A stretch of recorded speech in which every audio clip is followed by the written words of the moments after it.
तो उन बीएलओ की सूची में से जितना भी बीएलओ यादव और मुसलमान था, एक एक करके सबको हटा दिया गया। ये तथ्य है। हमारे माननीय मुख्यमंत्री जी ने कहा कि हम डिटेंशन कैंप बनवाएंगे लोगों के लिए। तो जो सुस्त बैठे थे लोग, उन्होंने भी अपना सब फार्म भर के वोट बनवा लिया। अब इनको ये लगा कि हमारे वोट नहीं पूरे बन पाए, ये सब विपक्षी वोट तो बन गए। अगर मुलायम सिंह यादव और अखिलेश चीफ मिनिस्टर हों तो जिले में कोई बड़ा अधिकारी, SP, additional SP, DM Yadav अगर होगा तो ट्रांसफर कर दिया जाएगा। इलेक्शन रिफॉर्म्स पर ही बोले डॉक्टर साहब। कई जगह हुआ, हालांकि वो खाली थी ईवीएम मशीन, लेकिन लोगों को में संदेह होता है कि ये कहाँ जा रही ईवीएम मशीन है, कहाँ से लिए जा रहे। तो जो बिहार में ठीक चुनाव से पहले पैसा दिया गया, या तो चुनाव को टाल दिया जाता या बिहार का चुनाव रद्द कर दिया जाता। धन्यवाद श्रीमान। मैं केवल चुनाव सुधार पर ही बात करूंगा और कुछ सुझाव दूंगा, और ये उम्मीद करूंगा कि गवर्नमेंट आगे चल के कुछ ऐसा पीपुल्स रिप्रेजेंटेशन एक्ट में या जिस तरह से भी उचित समझता हो कुछ संशोधन करे, जिससे लोगों के मन में किसी तरह की दुविधा न हो चुनाव को लेकर। पहला सुझाव तो मेरा यह है कि जिस दिन इलेक्शन कमीशन के कंपोजिशन के बारे में संशोधन किया गया, चीफ जस्टिस को हटाकर उसकी जगह एक मिनिस्टर को कर दिया गया। आपकी नीयत ठीक हो न हो, या नीयत बिल्कुल ठीक हो, लेकिन जनता में ये संदेश गया, ये इलेक्शन कमीशन की निष्पक्षता को खत्म करने का एक प्रयास है। इसलिए मेरा अनुरोध है कि जो पहले व्यवस्था थी इलेक्शन कमिश्नर्स के अपॉइंटमेंट की, उसमें जो prime minister, leader opposition of Lok Sabha और चीफ जस्टिस ऑफ इंडिया हुआ करते थे, वही व्यवस्था को फिर से किया जाना चाहिए, नंबर 1। नंबर 2, जो चुनाव से जुड़े हुए अधिकारी हैं और कर्मचारी हैं, उनकी नियुक्ति धर्म, जाति या अन्य किसी प्रक्रिया या उसके दिमाग में लोगों को होता है, उससे हटके निष्पक्ष और पारदर्शी होनी चाहिए। मैं आपको ये बता रहा हूं कि हमारे यहाँ अभी उत्तर प्रदेश में कुछ उपचुनाव हुए, उनमें इलेक्शन कमीशन की जानकारी में मिलाया गया, तथ्य दिए गए कि बीएलओ की सूची ये है। उसके बाद दबाव पड़ा तो उन बीएलओ की सूची में से जितना भी बीएलओ यादव और मुसलमान था, एक एक करके सबको हटा दिया गया। ये तथ्य है, ये है। इलेक्शन कमीशन के लिए सूची दी गई, इलेक्शन रिफॉर्म्स पर प्लीज बोले डॉक्टर साहब। लेकिन कुंदरकी में केवल गलती से एक मुसलमान हो गया। जहां 70% मुसलमान हो, जहां टीचर सबसे ज्यादा हो, वहां एक भी नहीं, काट दिया गया। पहले लिस्ट थी, उसमें सब थे, लेकिन लिस्ट हटा दी गई। तो ये देखिए, मशीनरी में अगर निष्पक्षता नहीं होगी, चुनाव निष्पक्ष हो ही नहीं सकते। ऐसा कभी होता है कि अगर मुलायम सिंह यादव और अखिलेश चीफ मिनिस्टर हों तो जिले में कोई बड़ा अधिकारी, SP, additional SP, DM Yadav अगर होगा तो ट्रांसफर कर दिया जाएगा। इलेक्शन रिफॉर्म्स पर ही बोले डॉक्टर साहब, उसी में वही रिकॉर्ड पे जाएगा प्लीज। ये इसीलिए मैं कह रहा हूँ, ये इलेक्शन रिफॉर्म्स की बात कर रहा हूँ, मैं एसआईआर की बात नहीं कर रहा हूँ सर। इलेक्शन कमीशन को इसलिए कोई ऐसा होना चाहिए, अपॉइंटमेंट किए जाएं, सारी सूची बीएलओ की है, उसमें आप कंप्यूटराइज करके रैंडम सिस्टम से चुन लीजिए।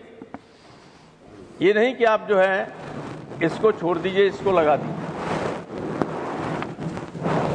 पीपुल्स रिप्रेजेंटेशन एक्ट में यह है कि वोटर को लाना बूथ तक और या उसको रिश्वत देना, ये करप्ट प्रैक्टिस है और ये सिद्ध हो जाता है तो चुनाव रद्द हो जाता है। तो हम लोगों ने नहीं देखा क्या हुआ? रेलों में कैसे लोग आ रहे थे, आते हुए भी देखा कितने प्रसन्न थे, और जाते हुए देखा कितनी गालियां पड़ रही थी इन लोगों पर, ये सबने देखा। अगर टीएन शेषन जैसे चीफ इलेक्शन कमिश्नर रहे होते तो जो बिहार में ठीक चुनाव से पहले पैसा दिया गया, या तो चुनाव को टाल दिया जाता या बिहार का चुनाव रद्द कर दिया जाता। ये करप्ट प्रैक्टिस थी, ये रिश्वत थी, और इस तरह की प्रक्रिया नहीं अपनानी चाहिए। इतने इस तरीके से सत्ता में 100 साल बने रहिए, लेकिन जनता की निगाह से गिरी जाती है।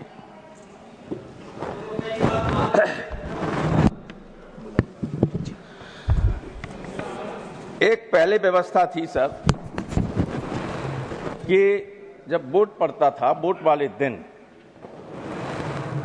बैलेट पेपर को लेके जो गाड़ी जाती थी, ये व्यवस्था की थी सेशन ने कि पॉलिटिकल पार्टी के लोगों को सूची दी जाएगी कि इस बूथ से लेके इस बूथ तक बैलेट बॉक्स को ले जाने वाली गाड़ी का नंबर ये होगा, और उसके पीछे पॉलिटिकल पार्टी के आदमी मोटरसाइकिल से या किसी तरीके से जा सकते हैं स्ट्रांग रूम तक।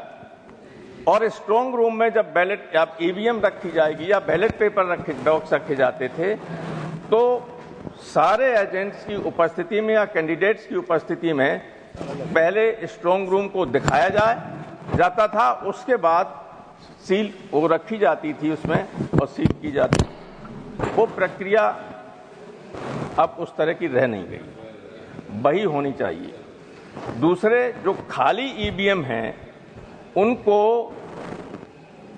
उस परिसर में नहीं रखा जाना चाहिए जहां पर स्ट्रांग रूम।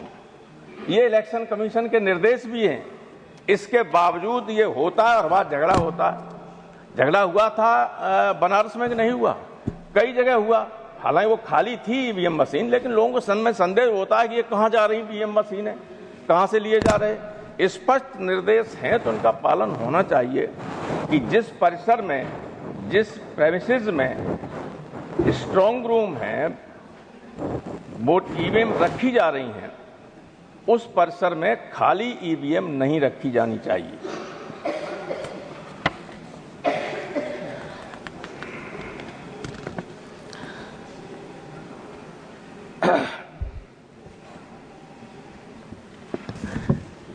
एक और कोई कानून में व्यवस्था करनी चाहिए।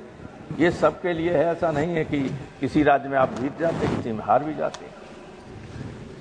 कि जो अधिकारी पोस्ट होते हैं जिलों में, चुनाव आने से पहले कुछ दिन पहले बड़े पैमाने पर उनको हटाकर दूसरे अधिकारी पोस्ट किए जाते हैं, और अधिकारी पोस्ट करने का अधिकार वहां की सरकार को होता है।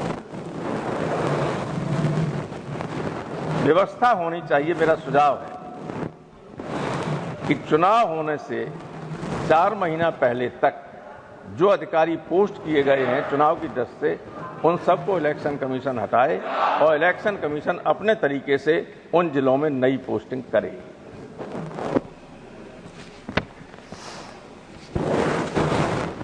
ये जो प्रक्रिया चल भी रही है, मैं उसकी बात नहीं करना चाहता था, लेकिन फिर भी कभी कभी कुछ लोग जो हैं आत्मघाती गोल भी करते हैं। जैसे उत्तर प्रदेश में एसआईआर चल रही, हमारे माननीय मुख्यमंत्री जी ने कहा कि हम डिटेंशन कैंप बनवाएंगे लोगों के लिए। तो जो सुस्त बैठे थे लोग, उन्होंने भी अपना सब फार्म भर के वोट बनवा लिया। अब इनको ये लगा कि हमारे वोट नहीं पूरे बन पाए, ये सब विपक्ष के वोट तो बन गए। अब आप देखिए, इस प्रक्रिया में मंत्री और मुख्यमंत्री की कोई भूमिका नहीं। Election commission, BLO, political party, इसके बाद मंत्री भेजे जाते हैं। सब जानते हैं कि अधिकारियों से कहा जाता है कि भाई ऐसा कैसे हो गया, अब ये करो। तो अब सिस्टम ये होने वाला है कि जो कैटेगरी सी में वोट है उनको एज सच उसको कैटेगरी 1 में कर दो, कोई डॉक्यूमेंट की जरूरत नहीं। तो जो पारदर्शी तरीका है उसके लिए कोई न कोई आपको व्यवस्था करनी पड़ेगी, वरना आरोप ये लगते ही रहेंगे आप पर हमेशा। आखिर में एक बात कहना चाहता हूं मैं इस देश के लगभग 60% लोग आपके पक्ष में नहीं, सरकार भले ही आपकी, और वे सब ईवीएम के खिलाफ, वो सब ईवीएम के खिलाफ हैं। तो जनमत की इच्छा का ध्यान रखते हुए जो लोग मांग कर रहे हैं और दुनिया भर का उदाहरण दे रहे हैं यहाँ, और वो सही बात भी है, आपके व्हाट्सएप पे कॉल में जो मैसेजेस हैं, आप जब ये कर सकते हैं कि साहब ये 1 घंटे में डिलीट हो जाए, हो जाता है कि नहीं हो जाता है? ये 1 महीने बना रहे डिलीट हो जाए, हो जाता है। तो क्या ये नहीं है कि 50 वोट पड़ने के बाद जो वोट पड़ेगा उसका हर दूसरा वोट कमल में ही चला जाएगा? Is it not possible? It is possible. और इसीलिए ईवीएम जैसी मशीन दुनिया भर में कहीं यूज नहीं की जाती है, एक आध पिछड़े देश में की जाती है, हिंदुस्तान में की जाती है। जनता जब इसके खिलाफ है तो आप तो जनता की सरकार तो जनता की होती है। लोकतंत्र में जनमत का आदर कीजिए और ईवीएम को हटाकर पुनः बैलेट पेपर से चुनाव कराने की कोशिश कीजिए। बहुत बहुत धन्यवाद।